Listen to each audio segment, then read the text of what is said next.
I have an obligation to do this well, and if I don't know how to do it well, somebody else here does. I always strive for whatever I'm choosing to do. I need to be one of the best people in the business, or I shouldn't be there. But it's gonna cost you. You have to give back. You have to be. I had to buy a tent that's customized. That was probably another $1,200. So once you start getting the money rolling, you can start investing back in yourself. There are over 1.5 million real estate agents in the US. 87% of agents fail within the first 5 years. I sit down with the top percentile of agents that are killing it in this market right now. We're here to showcase, explain, and most importantly, decode the secrets that have propelled them to the top. What fuels their success? How are they turning their dreams into reality? Get ready, buckle up. This is the Agents with Grit podcast.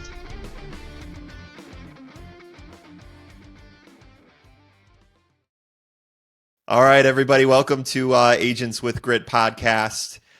We have a special guest. We have Middy Matthews on with us. And just to give you a background about Middy, she has been in the business for 10 plus years now, right, Middy? That's correct. Can you give us the exact number? It's 12 years. Yeah. 12 years, awesome.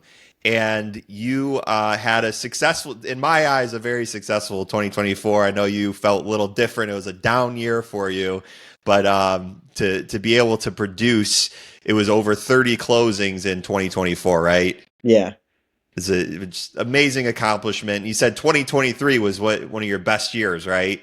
Yeah, it should get bigger, a little bit better every time, right? Awesome. Yeah, exactly. Yeah, you're at least trending upwards, right? A little bit of a little blip, but we're all right. We're fine. It wasn't huge. So, can you tell me? Obviously, we're Michiganders. Where do you serve, and talk about the areas that you serve? Ann Arbor community, anything around there, Washtenaw County, Livingston County. I actually have property up north in the UP. So sometimes I go to the west side because I've got a lot of friends and family over there, Grand Rapids area. I mean, it depends on the job and depends on the person. Generally this area. But, if somebody needs to sell a house in the UP, I'll go up there happily. I'm always looking for an excuse to travel. Yeah. You can make a vacation out of it, Completely. My boat is up there right now, so I don't know. I like to That's travel. awesome. Yeah. So you're all over, which is great. You're a hustler, where business needs to be done, you'll do it. Absolutely. Which is awesome. So let's talk a little bit about you first. So a question I always like to ask is just where does your drive for success come from? That's an interesting question and pretty open-ended. Gosh, I don't know. I've always had a pretty great drive to succeed. I'm an athlete by nature. I was a tennis pro for 12 years. No way. Yeah, and so I am competitive to say the least. So I always strive for whatever I'm choosing to do. I need to be one of the best people in the business, or I shouldn't be there. That's my goal. That's my theory. If I can't be one of the best in the business, and if I can't do it really well, first off, I shouldn't be doing it. I let somebody better do it. So as I started out my career as a photographer doing this stuff, and I went to college for marketing. So all of these things aligned, and became pretty obvious that this was something that was within my wheelhouse. Mm-hmm. And yes. Like I said, I'm competitive, so I'm gonna keep going. I'm gonna keep driving. I'm gonna keep trying to get better at whatever I'm doing. Mm-hmm. Yeah, and you said so you played pro tennis. Yeah, that's unbelievable. That's awesome. Can you talk about that? Did you travel quite a bit? Like where did you compete at? I played college tennis, and I then went into teaching. So I became a teaching pro, in Chicago, actually. Very nice. Yeah, the East Bank Club, big top 10 club in the nation. Super great. Lots of celebrities over there. Lots of good stuff happening. Yeah, that's good. That's awesome. Yeah. So competitive drive is something that's in you, from a young age, and you've transitioned to real estate. So can you take me to I know you just mentioned photography. Can you kind of take me how you ended up falling into the business? Yeah, interesting, right? So, after I was a tennis pro, I was a photographer. I was an art major with marketing background in college, and went into that initially and just didn't love it um, for a lot of reasons. And so I went into tennis as sort of a, just an interim job and stuck that out for 12 years because I was, good at it. Hmm. And and it was really fun. And then I thought, well, it's time to get out of this, and I went back and picked up a camera and started doing photography for business. Um, and I ended up shooting a lot of places for realtors, ended up doing virtual tours and like three-dimensional stuff that like way ahead of the curve before other people were doing it. And I was starting to like help these realtors not just do their photos, but market their listings. And I thought, well, if I know more than these people do, maybe I'm the wrong side of this business. So I said, why don't I just pack up everything I have and, all of my skill set and become a realtor? Because everything I have is exactly what is needed to be a good realtor. And what year was this? This was 12 years ago, right? Yeah, so it was 2012. So I'm trying to think. I know online. Where were we online in 2012? I don't think Zillow was. Were you posting online, or because I remember? Yeah, yeah. Plenty, plenty. Yeah, there was a lot of online going on. I was pulling I pulled my first client out of an ad. Yeah, yeah. The pictures that, so for when you were advertising for the photography for real estate agents, where would those photos go? Oh, MLS listings. It was the same as now. It wasn't a Okay. lot different. 12 years ago was not that big of a deal. It was all the same. There was Zillow. Everything was out there. Yeah. But I was doing full-on virtual tours, which are a little bit more common now. But at that point, so you could like walk through Matterport type style stuff, right? Okay. Yeah. There's other systems now that I think are better, but yeah. Got it. Okay. And you made that, you helped them out, and you just figured, hey, this is something I would be good at, and you just Yeah, and I started counseling them on social media and all this other stuff, and I'm like, hold on a minute, why am I doing your job for you, you know? So then I just went out and got my real estate license and started working, as a realtor, just straight out. And what did year one look like for you? It was it was slim. Now, I highly recommend that other people have other ways to bring income in their first year. Very few people, unless you're if you're sitting in a position where, let's say, your current job has access to just a ton of people that like would need your services. If you have a sort of a bank like that, you might be able to jump right into real estate straight up, but it takes some time to develop your business, figuring out how you're going to feed, where your people are, where you're going to find them. Every single person is different. So, um, for me, I kept doing the photography. I mean, why don't turn down the jobs, keep the money coming in. So I kept the money coming in as long as I could while I built up my real estate. And I probably pulled like four or five transactions that year. I mean, not enough to stay afloat in life in general, but enough to learn how to do the business. And I'm not somebody who like I think one of the biggest things in this business that is a complete farce is training. There is no training. There's no training. I was at a big company that purports that they're a training company. There's no real training. Their training went kind of like this. You can do it. And I'm like, do what? Do what? What are you people teaching me? You're not teaching me anything. I don't need a cheerleader. I need to know tangible things that I can do that will result in work, right?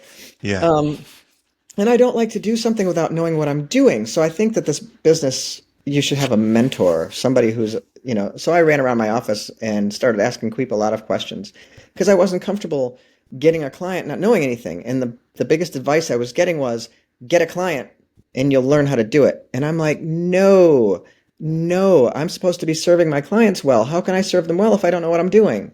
Right? Yeah. So I started asking just a lot of questions. I was sitting in my broker's office for a long time and I got a client and I went to my broker for every move that I made because I'm like, I have an obligation to be to do this well. And if I don't know how to do it well, somebody else here does.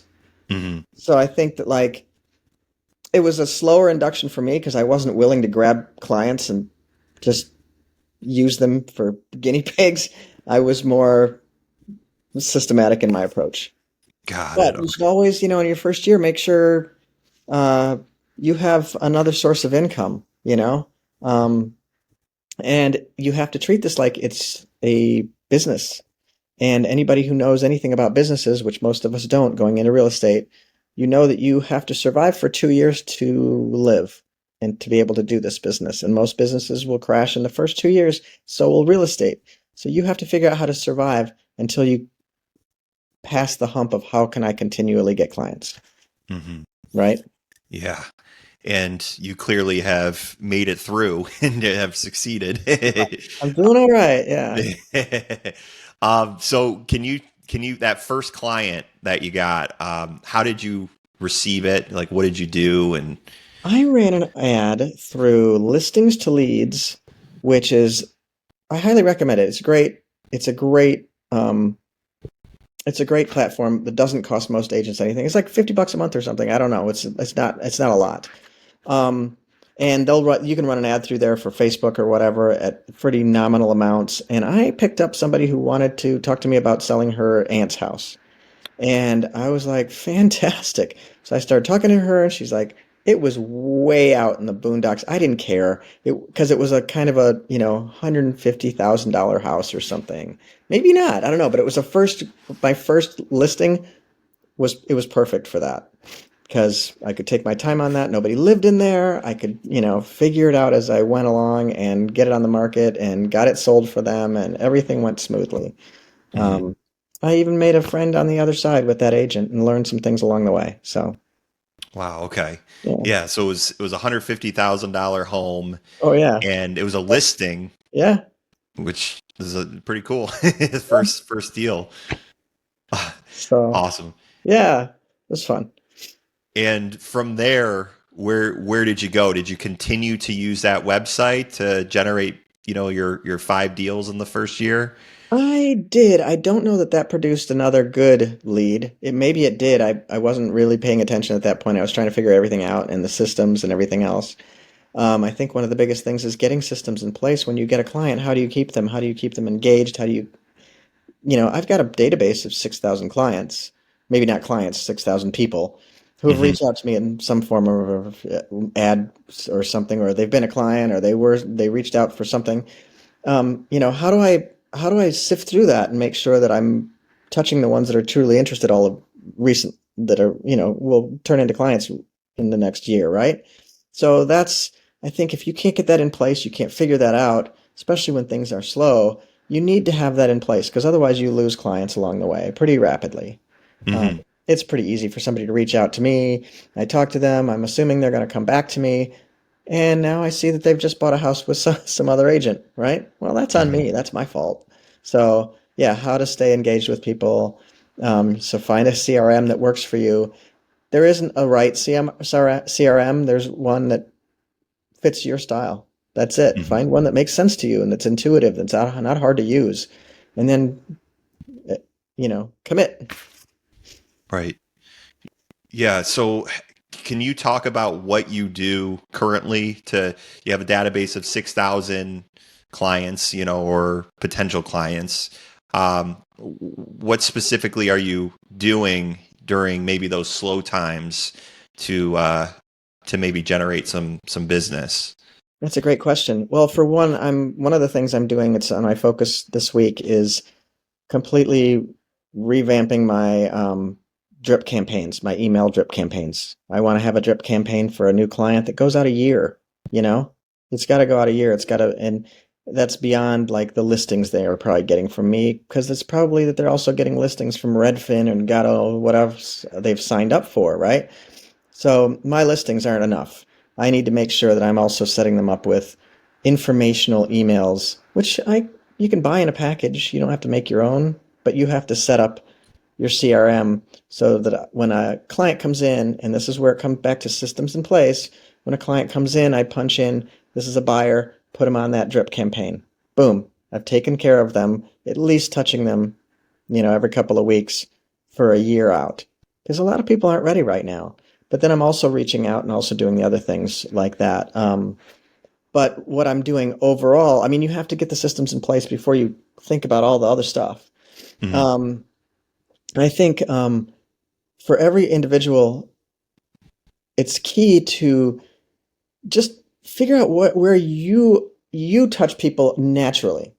Like for a lot of people that I know, maybe they're at church.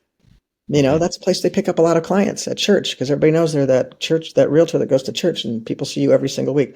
Brilliant. That's fantastic. I ride bikes and I am Mhm. in the bike community. And I'm also a past photographer. And so I used to go to bike races and photograph them, shoot them for free, and then post the photos.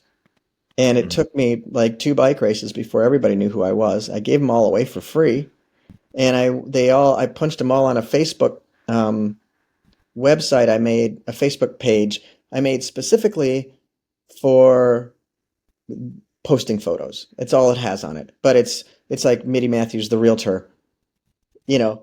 So when they go there, then they take that photo and they share it, and all the photos have my branding in the corner, right? So they share it out, and it shares from my page, Middy Matthews, the realtor, and I can get 10,000 shares Oh, if I post photos from a bike race. So use what you already doing. Don't force a round peg in a square hole. It just doesn't make any sense. So I took that a little further and I support the bike races. So my branding and my logo is on these bike races. So people constantly see me.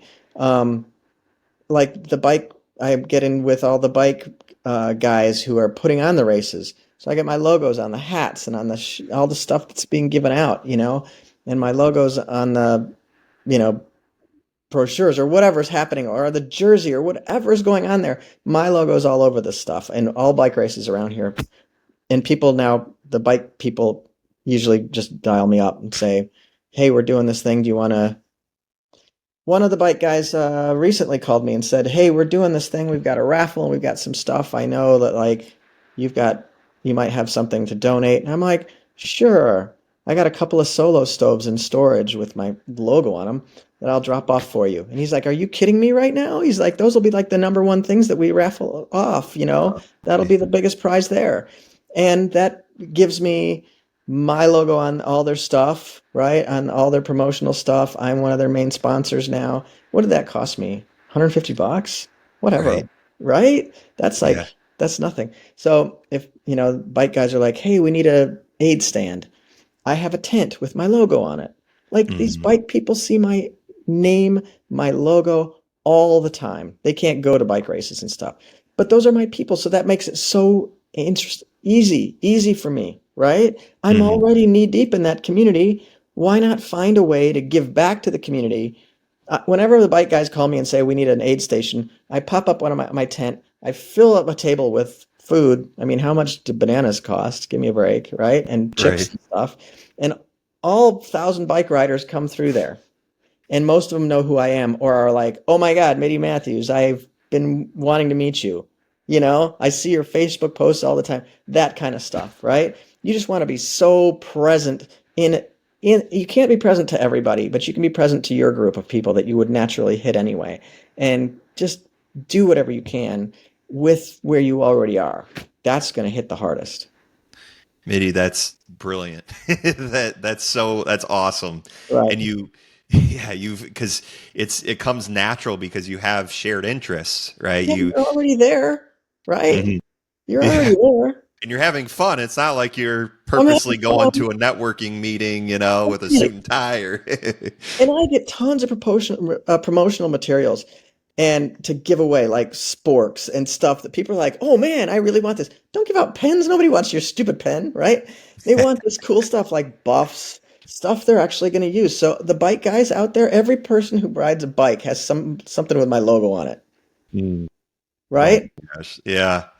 You know, That's so awesome. it's so fun. I mean, I went to a bike thing and everybody's like, "Oh man," they ran up to my car. They're like, "Do you have any socks?" Because they all know I've got socks with my logo on them. They're like, "We went through all these puddles and where our feet are wet." And they're like, "Where are your socks?" And I'm like, "I didn't bring them." It's, I mean, that's great you get to be known as this, just this entity, this icon in the community, that just you become something that you weren't, right?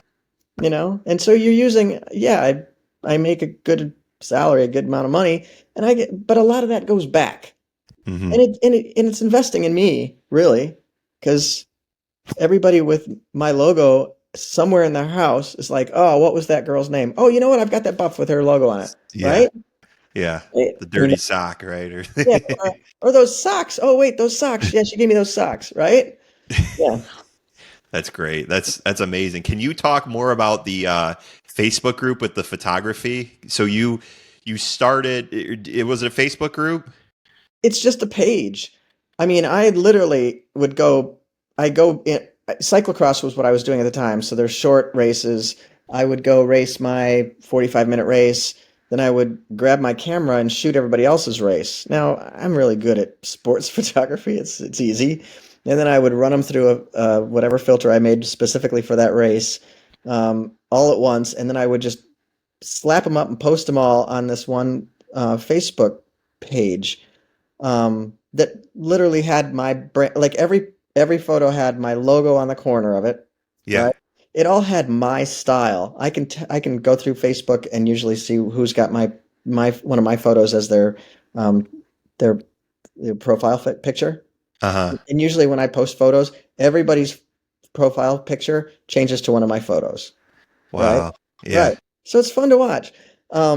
So anybody who shares anything from that page, it'll show up as Middy Matthews, the realtor page or whatever I have it posted at, and my logo will be on it. And anybody who clicks on it will go back to all those photos, and all of my information is on that page. And you said over 10,000 like views or people that have shared and liked and comment. That's 10,000 is an easy number to get if I shoot an event. Because Jeez. everybody comes and shares their photos, or they see their buddy who shared his photo and they go back there and they find theirs and then they share it and their buddy sees it and they go back and find. So it's open season. And people, like, I've made great friends. Somebody called me and said, or reached out and said, "Hey, that's a photo of my brother. He's like, that's a photo of my brother and I'd like to buy that off of you." And I'm like, "You cannot, but I will give it to you for free." And they're like, Yeah. "What?" And I'm like, "Yeah, I'm just taking these for fun." And so that guy ended up starting to do bike races.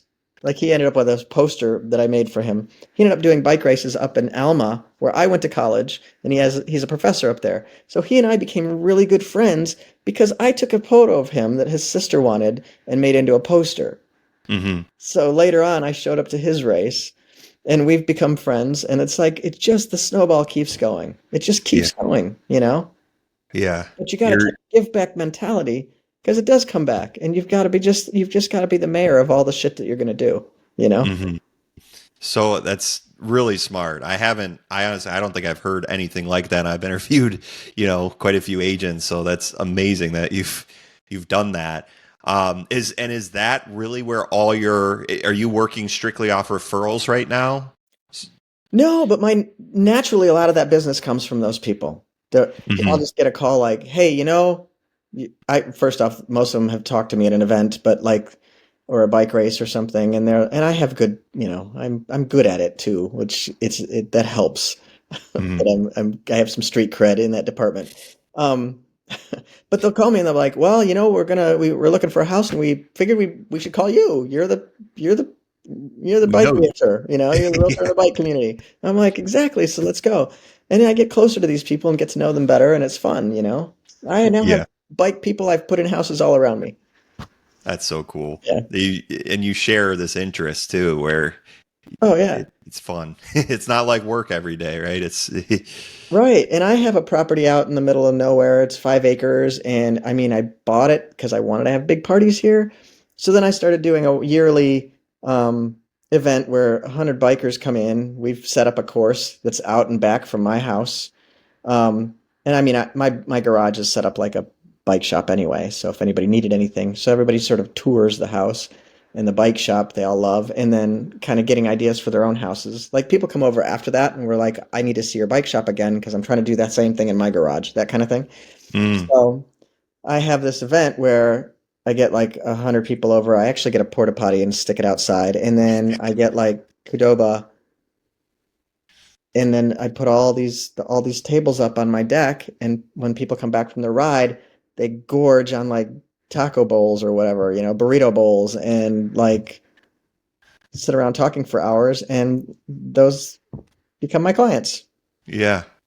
Right. And you're investing in what then Qdoba, like a couple $100 maybe. And For that size of a party, the whole thing altogether cost me about $1,000. okay, got Well it. worth the money. Well worth the money. A guy just came back from Thailand and said, and who was at my party a year and a half ago, and said, I came back from Thailand from a trip to see my family, and I brought you some things. Like I don't know him. But I You're a met him. celebrity. I know. So, but I must have I gave him something at the event. Who knows what? Maybe I Uh-huh. sent somebody home with a solo stove. Maybe it was him. I don't even remember. But he was like, I got you some neat things from Thailand, and I wanted to bring them to you. So I met with him, and I mean, it's just getting to know these people and becoming sort of this little icon in your community is fun. But Mhm. it's gonna cost you. You have to give back. You have to be. I had to buy a tent that's customized. That was probably another $1,200. So once you start getting the money rolling, you can start investing back in yourself. I mean, I Got it. have a storage locker I pay for every month with all this crap in it. I mean, the business gets, as you get bigger, it gets cost more to be in it. You know what I mean? Yeah. So was that the master plan when you started taking photos? Like you're thinking, oh, I'm going to turn this into an opportunity, but also it's just fun. Well, I saw the opportunity kind of after I took the photos, and I was doing the photos because I can't not do anything. And I was already there. So I was like, well, what can I do to kind of like that might be fun for people? And I'm like, well, let's show them how cool they are. And so I took all these photos and made it. I mean, cyclocross is dirty. You walk off of there sometimes just like covered in mud and just like it's a dirty sport. You've fallen down, you're bloody, you're feeling great that it's over, you know. Mhm. But I'm like, let's show these people how cool this was, and give them something to take home with them, and give them something to, post and show their friends. And I thought, well, this is also an opportunity for me to brand some stuff. Never forget that. Like all of the videos that you take and all the stuff that you post, or most of it, should originate somehow from your website or your YouTube channel. It should all bring them back to where they can start feeding on your material. You shouldn't be pointing fingers in other people's directions. It should always point back to you. Got it. Yeah. Can you talk a little bit about your social media, like, activity, and what you do on a daily basis? It isn't as daily as it should be. I've slacked a little bit. I'll admit that. But I use a service called Only Social because I'm pretty sure I paid once. And so what I do is whenever I create something, I go to Only Social, plug it in, and it blasts it out to all my social media. Oh, that's easy. And I can put it Okay. on a schedule, and it'll regurgitate it so that it shows it to people at different times later on down the road and stuff like that. And if I am consistent, I can fill my calendar for the next month without a lot of problems. Nice. Yeah. So you're staying top of mind with that. Trying. Yeah. Yeah. I mean, I've gone into restaurants and stuff and sat at the bar and mentioned to somebody what my name was, and they're like, and other people down the way will be like, "Oh, wait, you're Middy Matthews? I see you all over LinkedIn or whatever." So you Uh-huh. got to hit them all. LinkedIn is also big. I mean, anybody who's actively working is on LinkedIn, and those are going to be my clients. I don't necessarily want the people who are mushroom farmers living off $12 a month, you know. So, Yeah. right? Yeah, it's amazing. You're doing what you're exploring different avenues, which you might as well do them all, right? Oh, LinkedIn's great for business, you and have to do them all. You have to do them mhm. all. And this guy said, "You're all over LinkedIn." And I thought, I don't remember posting there ever, but okay. Like but my social account is doing it for me, right? My only social, I think is what it's called. It's only social. Okay, Yeah. that's good to. A lot of Yeah, those are pricey. But I found this one that I think I paid one time for the lifetime, which I love. I'd rather do that than this monthly stuff. It gets taxing. You have to pick and choose yeah, what you need. Well, you got a CRM. That's like my CRM cost me $70 a month just for starters. And it yeah. goes upward. The fees add up. I Yeah, have similar to what you're talking about with only social. I use something called Opus Clips. I think yeah, it's like yeah. Opus.pro, and it adds up. It's like $100 a month, right? 1,200 over the I course of the looked at year. It that. just I looked at that, but I was like, that I'm not getting enough. It's not taking a big enough piece of my social media for me to delete anything. It would, I just don't need any more add-ons. It's enough, yeah, you know. cool. That's a good resource, definitely to check out. So what's next for you, Mitty? Like you have goals here in 2025. I Uh, do. I tell me. do. What's next for me? I'm pretty excited about it. I'm gonna start doing speaking gigs and more education and just yeah, I'm really going to branch out. And I like speaking. I like public speaking. When I was a tennis pro, that's kind of what I did. I stood in front of people and bossed them around, and so I'm naturally good at that. But just I wanted to go back a minute though, because there's other things I'm doing. Like I got a new office space. Okay. That it's in a and I think it was probably the best thing I've done in a while. It's in one of those co office spaces. Yeah, it's So co-working. co-work, yeah. So it's got this big central bank of like um cubicles and stuff, and then it's got a whole kitchen. It's got a conference room. And it's got a teaching room, so I could teach 20 people with a screen. I've got a private office. There's private offices all along the edges. Um, and I actually hang like houses for sale in the window Hmm. in these they're lit up so they kind of show it off and so everybody there knows me, but I've also sat down with the manager of that place and we've scheduled out a bunch of events that we're now doing. And so we're doing our first coffee event next Thursday, first Thursday of every month. We're going to do like a coffee networking. I'm blasting it out to my bike people, and the Hmm. bike people are like, wait a minute, that sounds like fun. Because I think that people need more social right now. So if you can produce that and a free event, I've got to, what do I have to produce? Coffee and donuts? That's nothing. What? Hmm. Cost me more to take my mother to dinner. So, um, yeah, so more events. And then I'm going to start doing teaching events and live streaming more stuff, and doing a And lot more video. A lot more. so is there a goal of adding more agents or building like a brokerage, or is it I'm not sure if I want the responsibility of taking care of other agents. I did that process a little bit.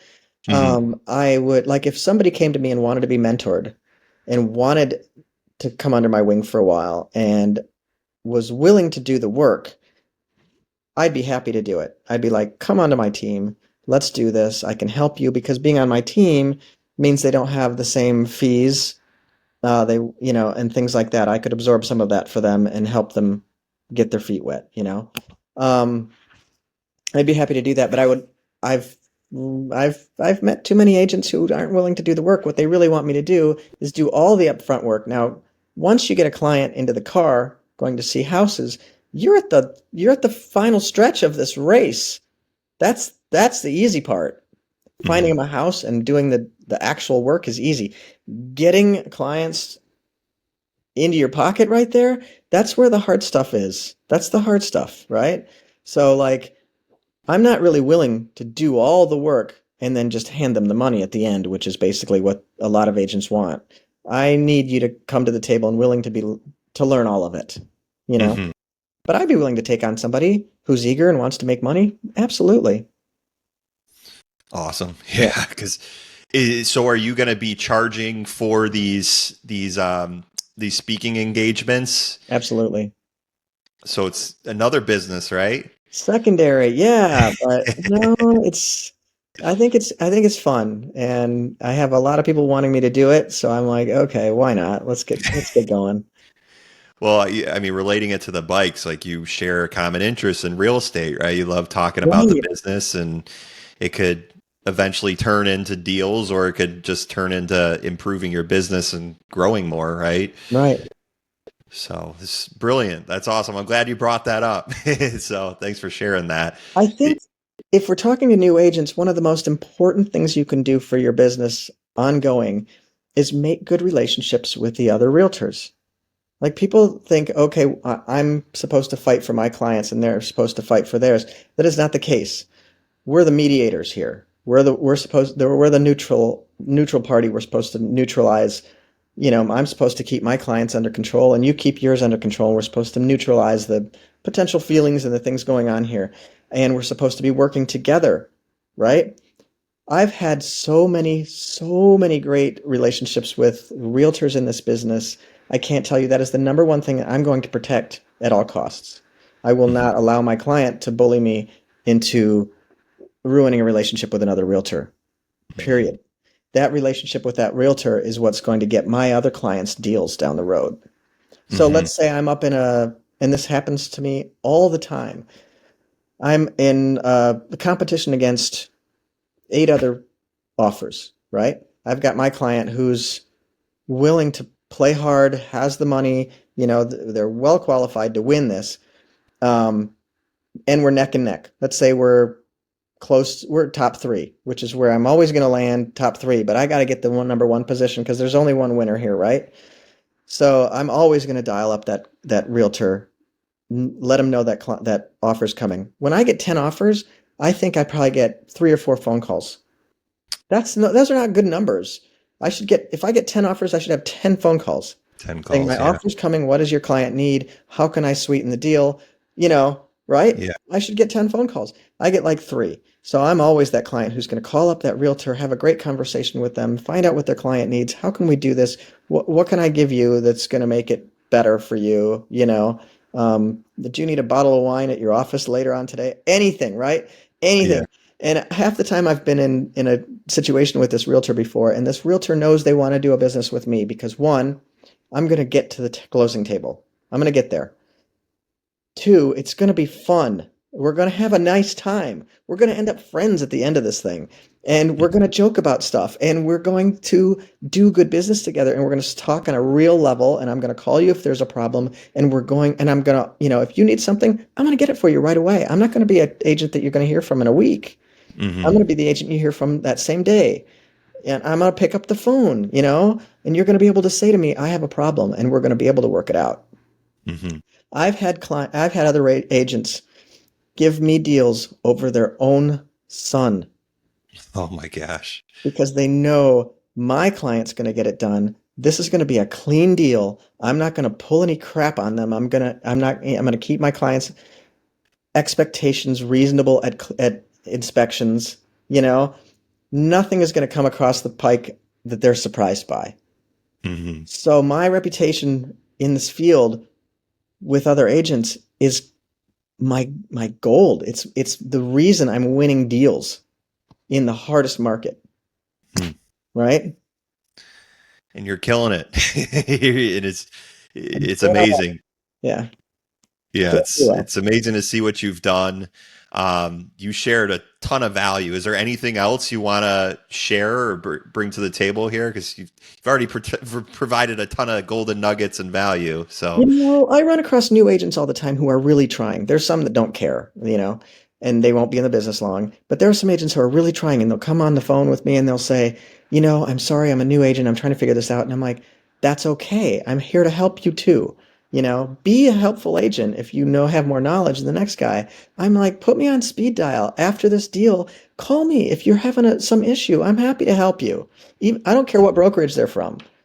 Be that helpful agent. We're all a team here. And if you take this concept, this idea that we're all in this to do good business together and help each other, there'll be it'll be great fun, and you'll mhm. do well. and you'll do good work for your clients. You're not be a stand-up person and do the work and do it right. Hmm. Yeah, not everybody's like that, Right. right? So it's amazing. That's awesome. Just awesome talking to you, Middy. We got Middy Matthews again, who serves Ann Arbor, surrounding areas. She'll even drive to the Upper Peninsula, depending on where you are. If you're Traverse City, probably. But Oh yeah, Marquette. Oh, there's some beautiful places. There's some beautiful places in Michigan. I'll go to all of them. Yeah. So I want to thank you again. Really good to meet you. And you can find Middy, just Google Middy Matthews, and all her social media pops right up.